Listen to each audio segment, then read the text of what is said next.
kabarnya hari ini mereka dilarang untuk pakai jilbab. Entah itu benar atau salah. Kalaupun itu benar, saya mengecam sekali perbuatan seperti itu. Kalau memang anak-anak muslimah ketika paskibraka untuk membawa bendera merah putih tidak menunjukkan simbol kemuslimahannya, pulang saja. Daripada kamu tidak merdeka di hadapan Allah, lebih baik merdeka di hadapan Allah daripada kita dilarang untuk menunjukkan jati diri kita. Ini negara merdeka mestinya sangat menghormati sebuah keyakinan beragama.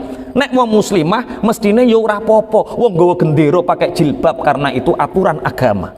Hari ini katanya dilarang, tapi dengan kita menyuarakan seperti ini, suatu saat ben ngerti pejabat-pejabat negara itu ben ngerti bahwa itu melanggar. Dan lahirnya radikalisme, lahirnya terorisme bukan karena ajaran mereka saja yang salah, tapi karena ketidakadanya keadilan.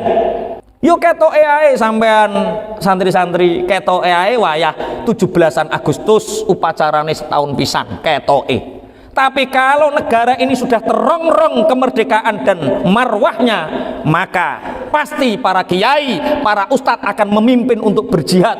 Bambu-bambu di belakang pondok siap untuk membela tanah air kita. Ngono ora. Mosok kok jilbaban kok ora oleh, itu artinya kita mengaku bangsa yang merdeka tapi justru menindas sebuah keyakinan beragama kita. Assalamualaikum warahmatullahi wabarakatuh. Bismillahi ma sya'allah la yasuqul khaira illallah. Bismillahi ma sya'allah la yasrifu su'a illallah. Bismillahi ma sya'allah ma kana min ni'matin fa minallah. Bismillahi ma sya'allah la haula wa la quwata illa billah. Alhamdulillah walhamdulillah summa alhamdulillah wassalatu wassalamu ala sayyidina Muhammad ibn Abdillah wa ala alihi wa ashabihi wa mawalah, amma ba'du.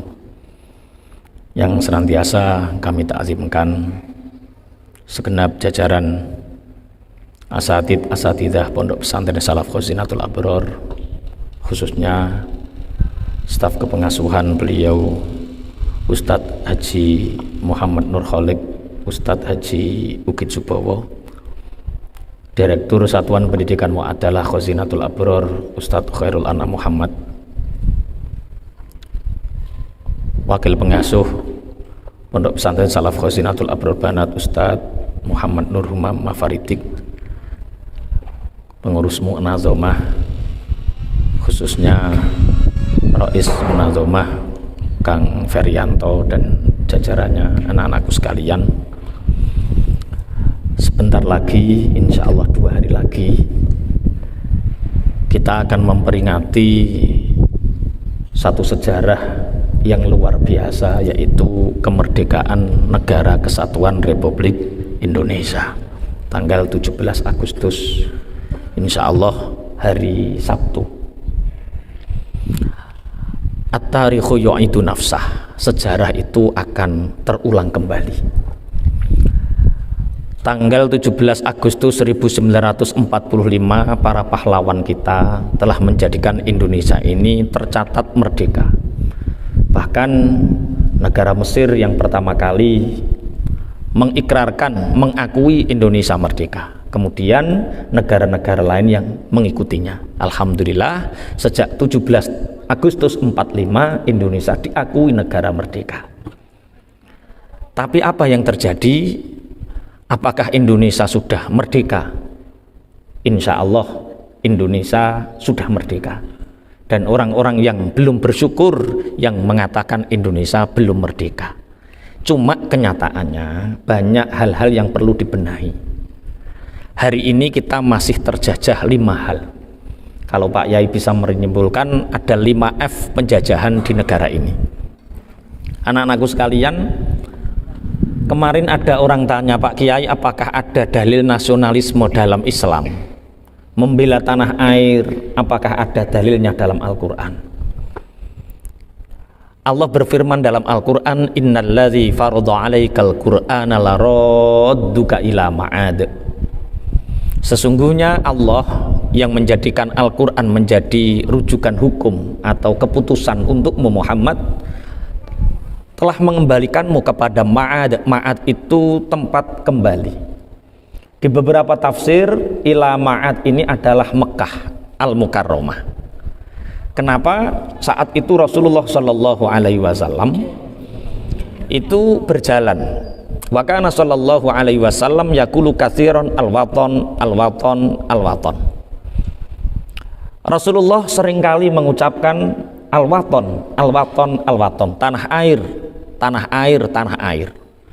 Al-waton itu apa? Menurut Syekh Imam Al-Jurjani, yang disebut al-waton adalah maulidur rajul, tempat lahirnya seorang laki-laki, wal baladul ladzi huwa fihi, atau negara di mana dia bertempat tinggal. Di mana kamu dilahirkan dan di mana kamu berada hari ini disebut tanah air.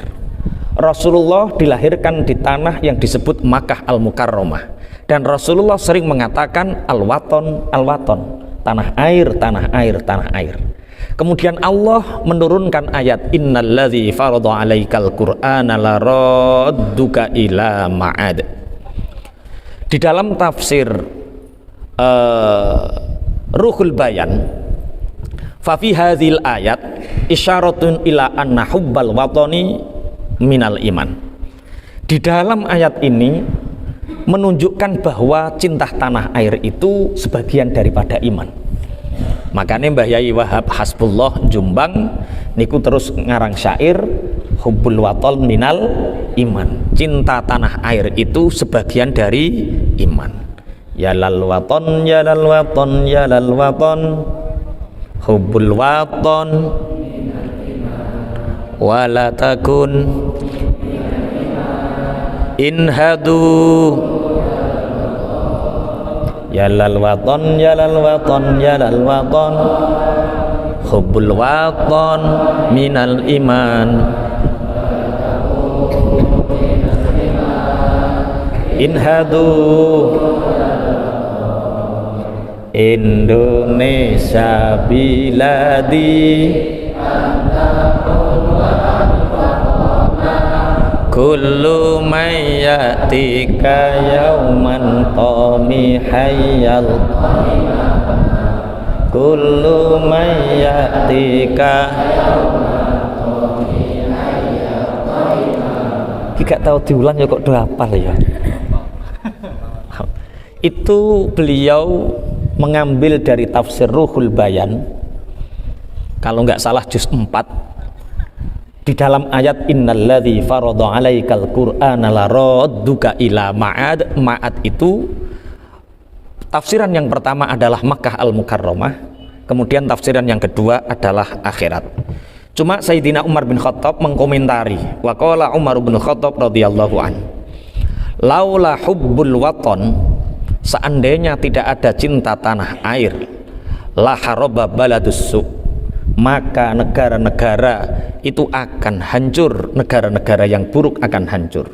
Fayajibu al-autanu fabihubbil auton, fabihubbil auton umiratil buldan, fabihubbil auton umiratil buldan, maka dengan cinta tanah air maka negara-negara itu menjadi makmur.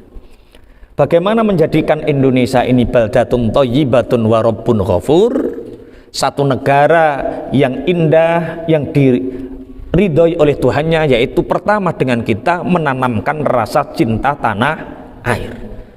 Wes clear, di dalam dalil Al-Quran ada rasa nasionalisme. Kemudian apakah ada dalam hadis Rasulullah menerangkan tentang nasionalisme? Sahabat Anas bin Malik pernah menceritakan, karena Rasulullah Shallallahu Alaihi Wasallam idza qadima min safarin fa absara darajatil Madinah. Ketika Rasulullah Shallallahu Alaihi Wasallam pulang dari perjalanan menuju Madinah, mendekati kota Madinah, Rasulullah melihat darajatil Madinah, undak-undakane gunung-gunung cileke Madinah. Kemudian audha'ana qotahu wa in kanat dabatan harrakaha min hubbiha. Kalau Rasulullah naik unta, maka Rasulullah mempercepat laju untanya. Kalau Rasulullah menaiki kuda, maka Rasulullah degar-degar no jarane. Saking cintanya Rasulullah terhadap Madinah. Maka fa fi hadzal hadis masyru'iyyatu hubbil watan. Di dalam hadis ini disyariatkannya cinta tanah air. Lah, Indonesia sudah merdeka, alhamdulillah. Tapi Indonesia ini masih beberapa hal yang dijajah. Yang pertama ada 5F. Yang pertama penjajahan, F pertama adalah fikrah, penjajahan pola pikir. Anak-anakku sekalian, hari ini kita berperang tidak hanya dengan bom, tidak dengan pesawat, tidak dengan senjata. Perang pertama itu ghazwul fikri, perang pemikiran. Bagaimana cara agar kita tidak cinta tanah air, buat anak-anak bangsa merasa menjadi negara yang kecil, menjadi follower, menjadi pengekor, pengikut, tidak bangga dengan bangsanya. Anak-anakku, kita pernah punya kerajaan namanya Kerajaan Singosari yang membentang luas. Dulu siapa yang tidak pernah mengenal yang namanya Tartar, negara Mongolia? Siapa yang tidak pernah mengenalnya? Semua pernah dihajar oleh Mongolia. Siapa yang berani melawan pertama kali? Singosari. Dulu Singosari pernah punya raja namanya Wijaya, Raden Wijaya. Pangapunten, utusan Mongolia saat itu, kalau kamu mengancam kedaulatan negeri Singosari, kupengi utusane diketok, ditinggal. Sebagai wujud perlawanan, lebih baik mati bersimpah darah daripada hidup dijajah. Dulu kerajaan Singosari. Kemudian setelah Singosari kita punya namanya Majapahit. Kerajaan Majapahit ini Brunei yo melu, Singapura yo melu, sampai negara pudi Myanmar, sebagian Myanmar, Thailand melu. Itu semua dulu wilayah kita. Namanya siapa? Majapahit, yang pernah masyhur dengan Sumpah Palapa, yang dimasyhurkan oleh siapa? Patih Gajah Mada. Ada yang mengatakan orang Lamongan, Gajah Mada itu dari Gajah Mada. Iku apa-apaan, bubuk karang-karang. Ketika rame nasab ini, sunan ini, keturunan ini, saya keturunannya Gajah Mada. Sing cah Jenegara ora apa-apa, aku keturunannya Raden apa Rayuyu Rawedeng ora apa-apa. Bapak Ibu pangapunten anak-anakku sekalian, ghazwul fikrah. Pertama, kalau ingin menghancurkan sebuah bangsa, mentalnya ciutkan, buat anak-anak bangsa tidak bangga dengan negaranya. Dengan cara apa? Dari dulu anak-anakku, pemikiran-pemikiran orang Indonesia diracuni. Piye carane wong Indonesia gak bangga karo negarane, dibuat sing hebat-hebat iku kaya negara liya. Sing elek-elek Indonesia. Sing hebat-hebat liya, sing elek-elek Indonesia. Kunci iku ana sing kena digedhekno, ana sing kena diculikno. Jenenge kunci apa? Inggris. Kuncimu karek tang lho, muk cetat-cetit wae. Sing apik diarani Inggris, kena digedhekno, kena dicilikno. Ana pitik gede nek tarung menangan regane larang, jenenge pitik Bangkok. Bangkok kuwi negara pundi? Thailand. Lah pitike wong Jawa pitik apa? Kate. Iki wis terjajah pemikirane iki. Sing apik-apik jere ngene wong Thailand, sing elek-elek nggone wong Nusantara, ngono modele. Iya, jeruk sing enak, sing legi iku jenenge jeruk apa?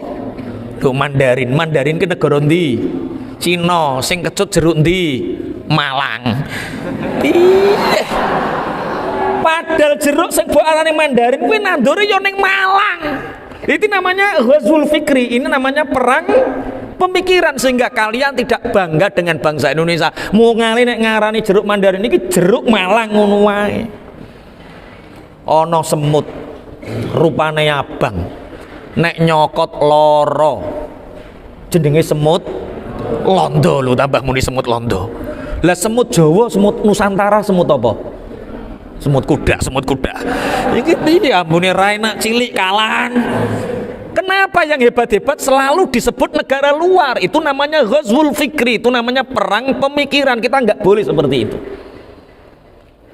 Nek jamur sing enak diarani jamur apa jenenge? Apa wi jamur apa wi? Kok Korea? Enoki. Nek Nusantara jamur jagel ngono ta. Nah itu perang pemikiran. Kita nggak boleh seperti itu. Kita harus bangga dengan Nusantara, kita harus bangga dengan Indonesia, bahwa kita ini negara yang terbaik, kita ini bangsa yang terbaik. Lah kok akeh koruptor? Lah itu tugasnya kalian. Tugas kalian nanti untuk menjadi para pemimpin bangsa nantinya, biar tidak ada lagi pemimpin yang koruptor. Biar betul-betul Indonesia ini makmur, baldatun thayyibatun wa rabbun ghafur. Perang pemikiran. Sampai kurang ajar niku sutradara. Niku nek gawe hantu modele iki ngelem negara liya. Hantune Amerika jenenge Dracula. Niku pakai sepatu, pakai celana jeans, pakai jas, pakaiannya rapi, punya siung, terus pembela kebenaran, namanya Dracula. Hantunya Cina namanya vampir. Nek melaku mencolot, punya mahkota, terus nganggo jubah kebesaran. Lah hantune Nusantara, hantune Indonesia tuyul. Sempakan tok ile. Nyolongan.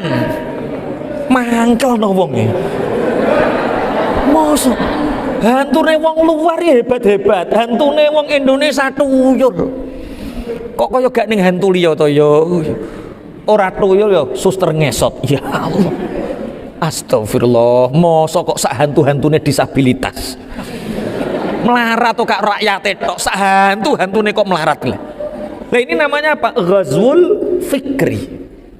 Sapi sing gede rupane abang, regane larang, jenenge sapi Brahman limusin. Brahman itu dari mana? India. Sing cilik jere sapi Madura, sapi Bali. Sing putih sapi Jawa. Kita sekarang Masya Allah, itu namanya ghazwul fikri. Agar seakan-akan Indonesia ini negara lemah, negara kecil. Indonesia ini bangsa besar, bangsa yang menyatukan berbagai bangsa. Ada bangsa Jawa, ada bangsa Sunda, ada bangsa Dayak, ada bangsa Madura, ada bangsa Kubu, ada bangsa mana lagi? Bugis, Batak, semua dikumpulkan satu Nusantara menjadi Indonesia. Kita negara besar, cuma pemikiran saja. Namanya ghazwul fikri. Satu, kita masih dijajah secara fikroh, secara pemikiran. Saya sama Ustadz Kholik itu pernah, sama Pak Gasimin itu pernah, kita itu di Madinah. Ketika itu kita ngaji, sama saya ngaji Tangkihul Qaul, baca kitab, kemudian ada orang Arab sok tiba-tiba lewat di majelis kita di tengah. Sama Ustadz Kholik dicegat, dididingi. Dia mengatakan ini Arab. Ustadz Kholik mengatakan Indonesia lebih hebat daripada Arab, lebih besar daripada Arab. Walaupun Nabi kita Nabi Muhammad itu di Arab, kami mengakui, kami Islam, kami mengikuti beliau, tapi jangan karena engkau Arab menindas bangsa ajam selain Arab. Wah ini Ustadz Kholik, apa gelut tak bisa aku. Mas sabar, nek kecekel polisi repot. Wah enggak, bangsa Indonesia jangan menjadi bangsa follower, tapi jadilah bangsa superior. Minimal pemikiran kita dulu.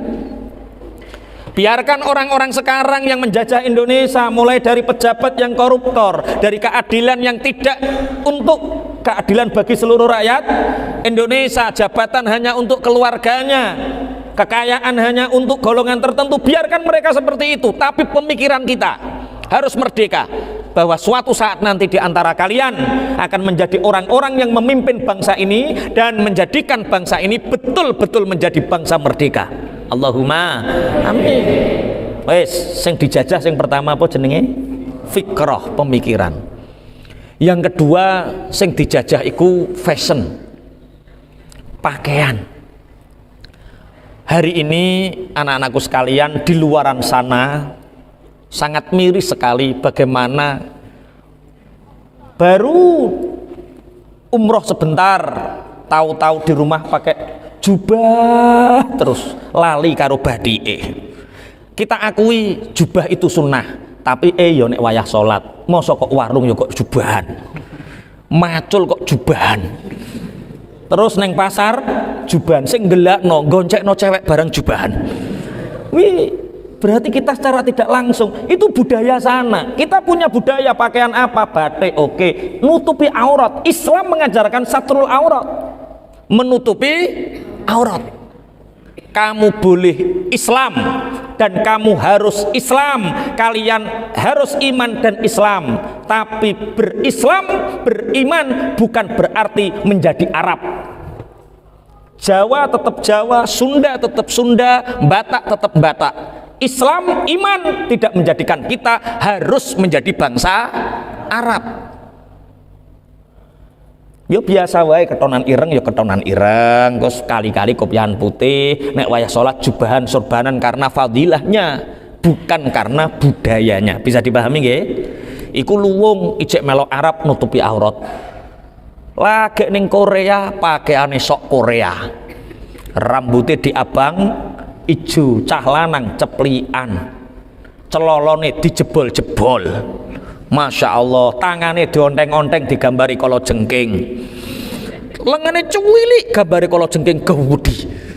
Iku apa-apaan bocah lanang rambutnya gondrong, rambutnya pirang, ceplian, celonone jebolan, terus lengannya digambari kala jengking, menuju nganggo kaos tulisannya panitia kiamat. Wah, terus piye? Astagfirullah, astagfirullah. Wong ireng kaose putih kaya telek cecek. Ya Allah. Ya Allah, ya Rabbi ya Karim. Wong ireng kaose putih kaya telek cecek. Mulane sing ireng-ireng aja kopian putih lho, mundak kaya telek cecek sampean. Nggih pangapunten, itu namanya kita dijajah secara fashion. Kita harus bangga dengan pakaian kita. Loh, Pak Kiai mboten sombong. Pak Kiai kemarin teng Malaysia pernah karo Gus Entot niku yo nganggo batik, kopiah blangkon batik. Ketika nganter Ustadz Burhan ke Mesir, Pak Yai juga pakai blangkon batik. Kemarin ketika ke Oman, ke Qatar, ke Turki kemarin sama pakai kopiah batik. Tapi dijaluk wong ning dalan karo wong Pakistan dijaluk. Masya Allah, Ahsan dijaluk maksudnya. Iya Ahsan mau buk-peok aku yo ngono. Iya gratis kok. Iya saya berikan karena apa ya? Untuk kenang-kenangan. Banggalah berpakaian ala bangsa Indonesia. Islam mengajarkan menutup aurat, tutupilah aurat. Tapi kamu jangan lupa bahwa kamu ini hidup di Nusantara, kamu punya bangsa Indonesia. Lah sakniki niku jenengan tingali. Ya Allah, nek karnaval. Mereka menamakan karnaval itu kira budaya untuk menunjukkan kepada anak-anak bangsa bagaimana perjuangan para pahlawan dulu merebut kemerdekaan, tumpah darah, banjir keringat. Tapi hari ini kira budaya, ya Allah, dipelesetkan. Mereka sudah terjajah pemikirannya, mulai sound system yang banter-banteran, disco, mak-mak rempong, terus pakaiannya blondeng kaya lontong. Ya Allah, terus joget-joget datdut iku piye? Tidak ada edukasi. Makanya soal wajah usul lo, tim kepengasuhan ini usul.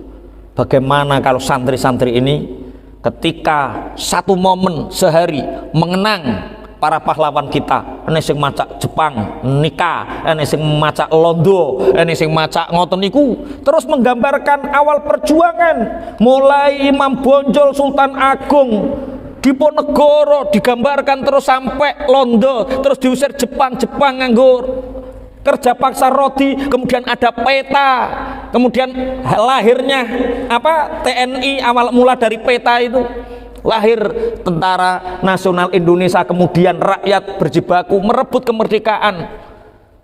Lah sakniki mboten, kira budaya tidak menunjukkan edukasi pendidikan terhadap anak-anak bangsa. Sampai sakniki anak kula ora tak ndelok karnaval. Tak ndelok karnaval yo cakratanya toh. Wayah yang wong wedok joget-joget ndut-ndut, itu apa bi? Itu apa bi? Wah, itu apa? Piye nek aku jawab terusan? Masya Allah, ini bahaya. Namanya apa? Kita dijajah secara apa? Pemikiran. Yang kedua dijajah secara apa? Fashion. Fashion itu apa? Pakaian. Karena pakaian itu simbol, dan perang simbol itu sudah dimulai. Makanya miris kemarin ada berita, entah benar atau tidak, anak-anak muslimah lahir dari ibu muslimah ikut paskibraka, kemudian ditarik menjadi paskibraka nasional. Kabarnya hari ini mereka dilarang untuk pakai jilbab. Entah itu benar atau salah. Kalaupun itu benar, saya mengecam sekali perbuatan seperti itu. Kalau memang anak-anak muslimah ketika paskibraka untuk membawa bendera merah putih tidak menunjukkan simbol kemuslimahannya, pulang saja. Daripada kamu tidak merdeka di hadapan Allah, lebih baik merdeka di hadapan Allah daripada kita dilarang untuk menunjukkan jati diri kita. Ini negara merdeka mestinya sangat menghormati sebuah keyakinan beragama. Nek wong muslimah mestinya ya ora apa-apa wong nggawa gendera pakai jilbab karena itu aturan agama. Hari ini katanya dilarang, tapi dengan kita menyuarakan seperti ini, suatu saat ben ngerti pejabat-pejabat negara itu ben ngerti bahwa itu melanggar. Dan lahirnya radikalisme, lahirnya terorisme bukan karena ajaran mereka saja yang salah, tapi karena ketidakadanya keadilan. Nek wis santri ora oleh kopiahan ireng, nek wis muslimah ora oleh jilbaban, maka apa artinya kemerdekaan sebuah bangsa? Yo ketoke ae sampean santri-santri, ketoke ae wayah 17-an Agustus upacarane setahun pisan, ketoke. Tapi kalau negara ini sudah terongrong kemerdekaan dan marwahnya, maka pasti para kiai, para ustadz akan memimpin untuk berjihad. Bambu-bambu di belakang pondok siap untuk membela tanah air kita. Ngono ora. Mosok kok jilbaban kok ora oleh, itu artinya kita mengaku bangsa yang merdeka tapi justru menindas sebuah keyakinan beragama kita. Maka insya Allah, tapi alhamdulillah ketua MUI katanya sudah nyurati, ormas-ormas Nahdlatul Ulama Muhammadiyah alhamdulillah sudah nyurati. Ini sebagai warning bahwa ketika agama menjadi penghalang sebuah kebebasan, kemerdekaan sebuah bangsa, iki medeni. Saiki berarti yang pertama kita dijajah dalam pemikiran, kedua kita dijajah dalam pakaian, fashion. Yang ketiga kita dijajah food. Kalau pemikiran sudah tidak bisa diarahkan, mereka tetap bangga dengan negaranya. Kalau pakaian sudah tertata rapi, orang jilbaban tidak dilarang, orang menutup aurat sudah tidak dilarang. Bagaimana untuk melemahkan bangsa ini? Mereka cekoki dengan makanan minuman, yang dengan makanan minuman itu mereka menjadi lemah. Namanya food. Anak-anakku sekalian, kemarin ada puluhan anak di rumah sakit Jakarta.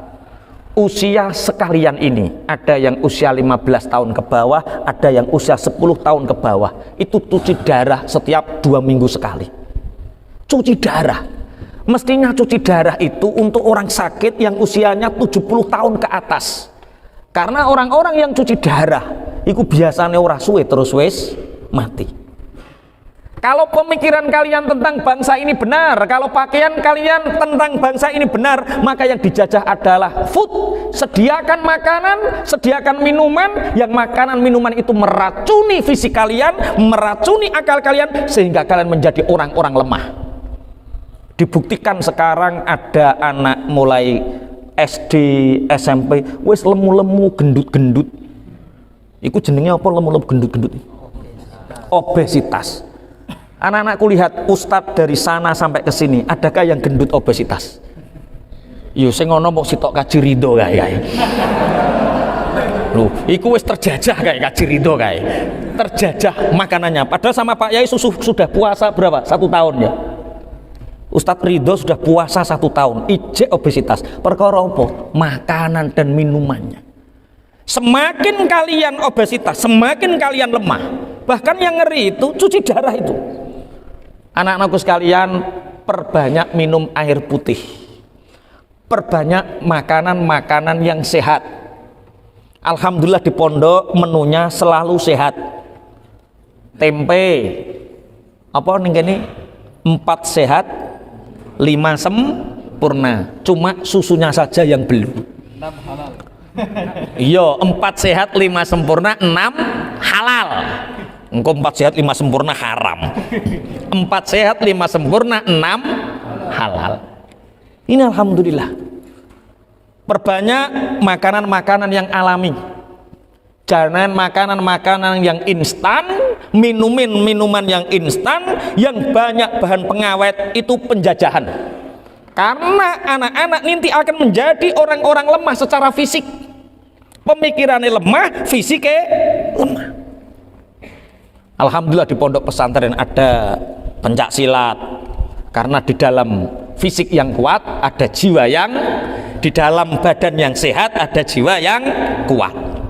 Ada sepak bola, ada yang lain. Sehat, pola hidup sehat. Karena kita ini diincar, negara kita ini diincar oleh orang-orang luar.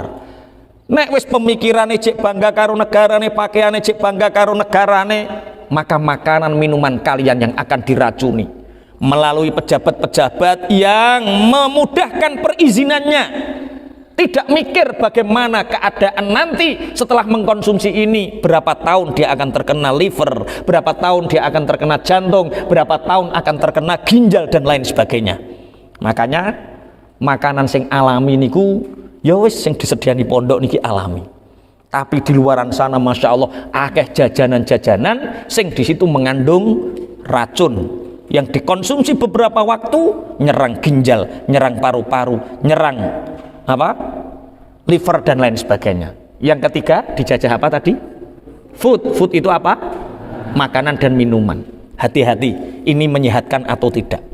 Yang paling sehat itu ya tehnya Mas Tian itu sehat itu alami, itu gulanya gula alami tanpa pengawet, airnya air alami tanpa pengawet, esnya es alami tanpa pengawet, itu sehat. Bon, sudah berapa tadi? F-nya sudah berapa? 1 fikroh, kedua fashion, yang ketiga food, yang keempat fun, kesenangan. Anak-anakku sekalian, ketika bangsa ini dijajah fikroh tidak mempan, dijajah fashion tidak mempan, dijajah food tidak mempan, maka beri mereka kesenangan, sehingga kesenangan ini mereka menjadi lemah pemikirannya, lemah fisiknya. Yang marak hari ini ada dajjal bermata 1. Itu membuat orang-orang terlena, anak-anak kecil terlena, anak-anak remaja terlena. Dia tidak bisa lepas dari itu. Namanya juga mirip dengan Dajjal. Dajjal itu bermata 1, ini juga bermata 1, namanya digital. Mirip Dajjal, mustaknya sama antara Dajjal dengan digital. Itu namanya bermata 1. Sampai tahu yang dimaksud Pak Kiai apa? Hah? HP. Kenapa pesantren ini menjadi pilihan dan akan melahirkan generasi-generasi kuat? Wal yakhshalladzina law taraku min khalfihim dzurriyyatan dhi'afan khafu 'alaihim falyattaqullaha wal yaqulu qaulan sadida. Takutlah kalian untuk meninggalkan generasi-generasi yang lemah, lemah pemikirannya, lemah fisiknya, lemah iman Islamnya. Kalau orang sudah digital ini meracuni, Kawe cilik wis nyekel HP, ora iso lepas saka HP, ora iso ngobrol karo koncone.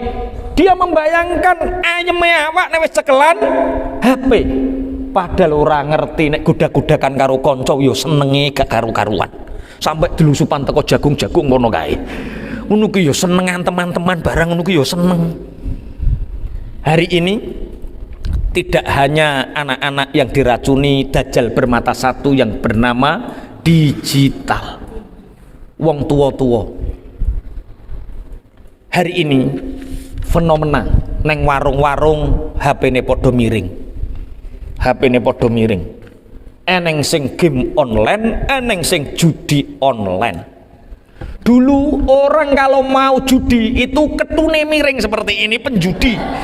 Dulu, sekarang tanda-tanda penjudi itu tidak ketu miring tapi HP miring, jenenge slot. Ini tidak hanya anak-anak, orang remaja, bahkan hatta pejabat sekelas DPR sampai babinsa sampai polisi ada sing terlena dengan fun yang bernama slot. Insyaallah naudzubillah summa naudzubillah. Beruntung anak-anakku kalian dikirim di sini.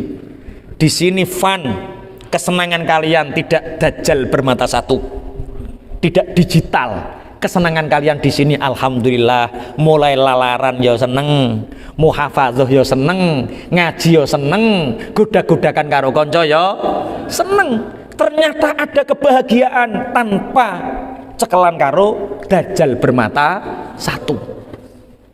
Dajjal bermata satu ki paham tuh atau sampean? Apa jenenge?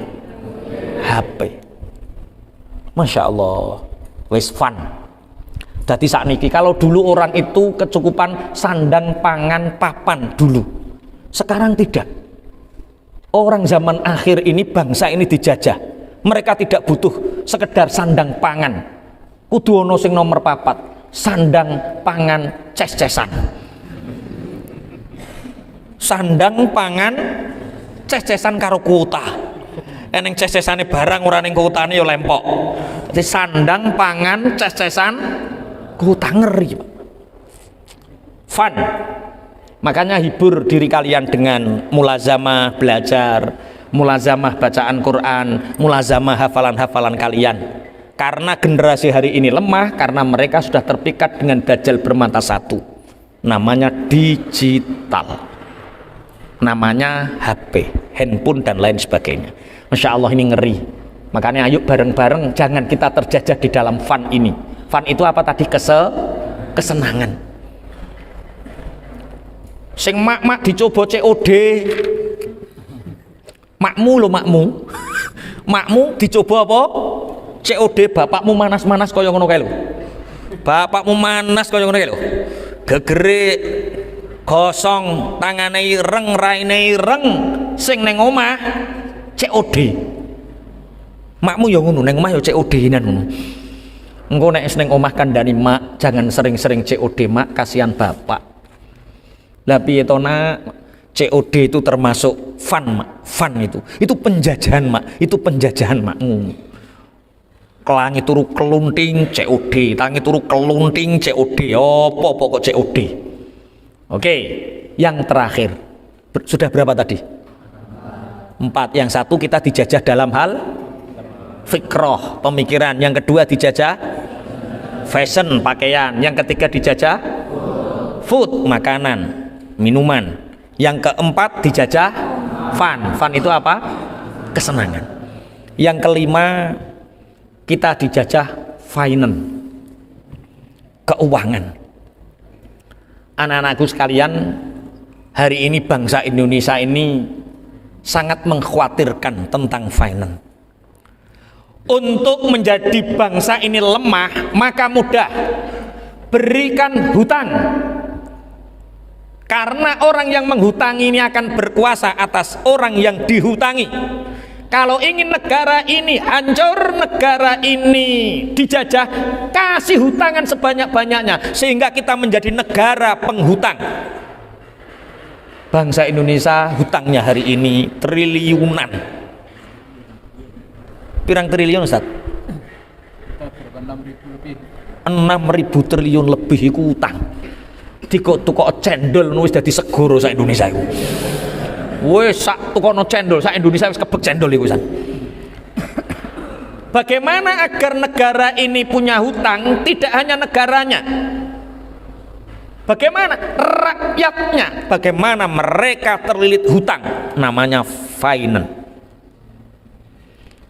Survei membuktikan hari ini banyak sekali perkampungan-perkampungan yang sebagian desa itu orangnya terlilit hutang.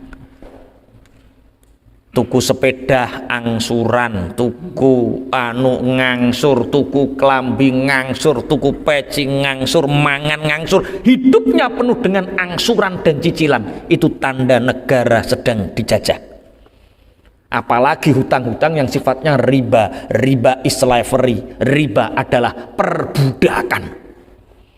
Maka esuk sampai nek wis urip menjadi alumni, menjadi orang yang berjuang, jangan sekali-kali, kalau tidak doruri jangan hutang. Kalaupun hutang dengan 2F kepada siapa Pak Kiai? Friend. Sing dua family. Nek ape utang, utangen konco. Ojo utang bang setan. Bang setan, paham bang setan? Engko takokno bapakmu nek wis ning omah. Pak, jere Pak Yai kok ana bang setan. Iya le, iku nek utang le ben ulan mana, nek terlambat kena denda, nek kecepatan kena penalti, ora iso bayar disita, kuwi jenenge bang setan. Hari ini banyak masyarakat kita sing keterak bang-bang demit, bang-bang setan ini. Tugas kalian adalah menjadi pemimpin nanti. Bagaimana agar bangsa Indonesia betul-betul merdeka, gemah ripah loh jinawi. Allahumma. Siap kalian untuk menjadi pemimpin bangsa ini? Siap kalian untuk selalu menjaga marwah bangsa ini? Harus siap. Dari kalian harus ada yang jadi menteri, dari kalian harus ada yang jadi DPR, dari kalian harus ada yang jadi ulama, yang betul-betul ulama yang mengamalkan ilmunya, ulama ul alimilin. Dari kalian harus menjadi orang-orang yang memberi warna, mengisi kemerdekaan ini dengan sebaik-baiknya, bukan kemerdekaan yang omong kosong, tapi hakikat sebuah kemerdekaan. Sampai saya kini ndelok lomba-lomba Agustus lo, ya Allah, kok iso pangkon-pangkonan piring lu piye? Ini kepengasuhan ini ada lomba 17 Agustus anak-anak. Sementara belum diagendakan, biasanya ada ya biasanya ya. Tapi ojo pangkon-pangkonan lo yo. Engko kaya wong-wong pangkon-pangkonan. Ki piye pangkon-pangkonan? Sing kene sing lanang dikai balon, sing wedok ning dhuwur tat. Dikongkon bledosno. Lah polahe ora kaprah to. Bocah cilik-cilik kuwi mek apa? Bledosno balon kok polahe kaya ngono. Ya Allah ya Rabbi ya Karim. Ayo jaga bangsa kita, jaga negara kesatuan Republik Indonesia ini dengan satu, bangga menjadi negara kita, bangga menjadi warga negara kita, bangga. Setelah bangga, jangan mudah menjadi negara yang follower, pengikut, pengekor, tapi harus menjadi negara yang superior, yang hebat. Kedua, pakaianlah sebagaimana Islam, jangan menjadikan kalian Arab, Hindu jangan menjadikan kalian India, tapi bangsa yang merdeka betul-betul menghargai keyakinan umatnya. Fashion ojo sampai dijajah. Food tolong budayakan makanan-makanan yang sehat, budayakan minuman-minuman yang sehat agar kalian menjadi generasi kuat. Yang keempat adalah jangan mudah terkecoh dengan kesenangan-kesenangan yang diciptakan untuk menjadikan kalian lemah. Maksudnya yojo sampai terpikat dengan dajjal bermata satu yang sama-sama mustaq dari dajjal, yaitu digital. Yang kelima, merdekalah di dalam ekonomi. Makanya di pondok kita anak-anakku ditanamkan kemerdekaan. Kita Pak Kiai dan teman-teman ini pangapunten nggak pernah minta, kita kasihan sama negara kita. Jadi kasihan sama pemerintah. Pondok kita ini nggak pernah minta sumbangan pemerintah dalam bentuk apapun, nggak pernah. Bangun sebegini banyaknya ini ya uang pribadi. Dari apa? Kemandirian ekonomi, kemerdekaan ekonomi. Kalian membeli di koperasi, kalian membeli di kantin.